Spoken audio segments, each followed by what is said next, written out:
Velmi silnou motivací v našem životě bývá soucit. To je udržitelná motivace. Pomáhá lidem najít smysl života. Lidé často chtějí udělat něco dobrého pro druhé. Ale je tu i určité nebezpečí. Soucitný úmysl se totiž někdy může obrátit v negativní motivaci, jako například: vládo, nejsi k ničemu, vláda za nic nestojí, pryč s vládou pro naše dobro, pryč z buddhisty, navraťme se k Bohu. Víte co, mnoho válek začíná tím, když se soucitný úmysl zvrhne. Lidé nabudou přesvědčení, že je třeba někoho odstranit z cesty, že je třeba jej vyhubit, zbavit se ho. Už od mládí jsem si všímal, kolik problémů takovéto negativní uvažování vyvolává. Máte-li nějaký proslov, je velmi snadné lidi rozdivočit a rozohnit. Pokud jste někdy podobný projev slyšeli, tak víte, že když někdo hovoří například o citlivých problémech, jako je obchod se zvířaty, nebo o násilí, o dětské prostituci, nebo o jiném problému, který se dostane lidem pod kůži, že je velmi snadné vzbudit v lidech hněv a negativitu.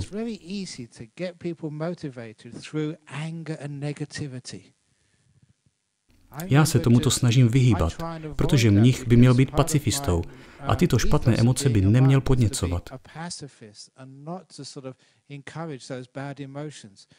Ale vzpomínám si, jak jsem jednou přijal pozvání na něco, co snad ani nebyla politická demonstrace. Tady Denis tam byl se mnou. Bylo to těsně před invazí do Iráku, před první nebo druhou válkou v Iráku. Už přesně nevím. Byl jsem požádán, abych přišel k parlamentu, tam, kde se pořádají různé demonstrace, a vystoupil s krátkým projevem. Mým úmyslem nebylo zasahovat do politiky. Chtěl jsem jen vystoupit jako pacifista a říct, že bychom neměli napadat cizí zemi, že jsou jiné metody, jak řešit problémy, že to jistě v budoucnu způsobí obrovské, reálné utrpení mnoha lidí. S těmito myšlenkami jsem chtěl vystoupit. Ale musel jsem být velmi opatrný, protože jakmile jsem začal mluvit a řekl, že bychom neměli posílat vojáky do Iráku, celý dav křičel: jo, pryč z Iráku! Musel jsem si dávat opravdu veliký pozor, protože stačilo jediné slovo a v lidech to vzbuzovalo hněv a silné emoce. Vypadalo to hrozně nebezpečně. Proslov může v lidech vzbudit pocity oprávněného rozhořčení, ospravedlňující hněv. Viděl jsem, jak to dokáže lidi vyburcovat k násilí a jak hrozně je to nebezpečné. Proto buďte velmi opatrní a nikdy nepodněcujte hněv nebo násilí. Je velmi snadné toto činit. Pokud se účastníte takového projevu nebo takovéto demonstrace, cítíte se pochopitelně nabuzení. Jste vyburcovaní hněvem a máte pocit, že je proto důvod. Je tu přece něco, co je třeba vyřešit. Tento hněv ve vás vzedme obrovskou energii. A to je veliký problém. Toto je ale zvrácený druh soucitného úmyslu. Jste přesvědčeni, že děláte pro druhé to nejlepší, že tím vyřešíte nějaké problémy a vážně si myslíte, že je zapotřebí někoho odstranit z cesty, protože ten člověk způsobuje jiným lidem velké utrpení. To je ale opravdu velmi nebezpečné. Proto to jako buddhisti nikdy nedělejte. Nikdy v lidech nepodněcujte hněv. Obrátí se to totiž proti vám. Hněv je jako démon, kterého vypustíte, obrátí se proti vám a zničí i vás. Takže ať máte jakýkoliv důvod, i kdyby byl oprávněný. Dejte si pozor na to, abyste lidi motivovali takovým způsobem, aby dobrý a správný byl postup, spíše než konečný cíl nebo výsledek. Nejde o to, čeho chcete dosáhnout, nýbrž jak toho chcete dosáhnout. Budete-li totiž k vykořenění zla používat násilí, většinou vytvoříte jen další a jiné zlo. Vzpomínám si ze školy na jednu báseň Williama Blakea. Citoval jsem ji i na tom shromáždění před parlamentem. Ruka pomsty našla v davu, kam zlý tyran složil hlavu. Když rozbila mu hlavu msta, v tyrana sama vyrostla. To je moc pěkně řečeno.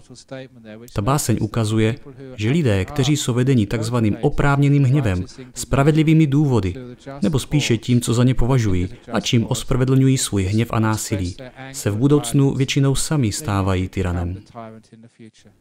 Žádný problém ale touto cestou nevyřeší, jen jej transformují z nepřítele na nás. Tím nepřítelem se pak totiž staneme my. Proto prosím, nikdy nikoho nemotivujte hněvem. To je zvrácená forma soucitu. Dejte si na to pozor. Někdy se skutečně můžete domnívat, že vaše zlost je oprávněná, že děláte správnou věc a nějací lidé si zaslouží dostat lekci, abyste tím někomu pomohli. Prosím, to ale nedělejte. Místo toho uplatňujme skutečnou, pravou laskavost a soucit. Základní zákon karmy v buddhismu tvrdí, chceme-li mít pěkný, mírumilovný, šťastný, úspěšný a harmonický svět, musíme jej tvořit teď, v tomto přítomném okamžiku. Když vytváříme momenty klidu, laskavé skutky a okamžiky v této chvíli, současně tím tvoříme nádhernou budoucnost. Je to sice delší cesta, je těžší, avšak jediná, která funguje. Pěknou budoucnost nelze vytvořit ani hněvem, ani násilím, ani zlobou. Hněv vyvstává velmi rychle a jeho důsledky přetrvávají velmi dlouho. Hněv bývá spontánní a násilí velmi rychlé. Avšak jejich důsledky přetrvávají po mnoho a mnoho generací.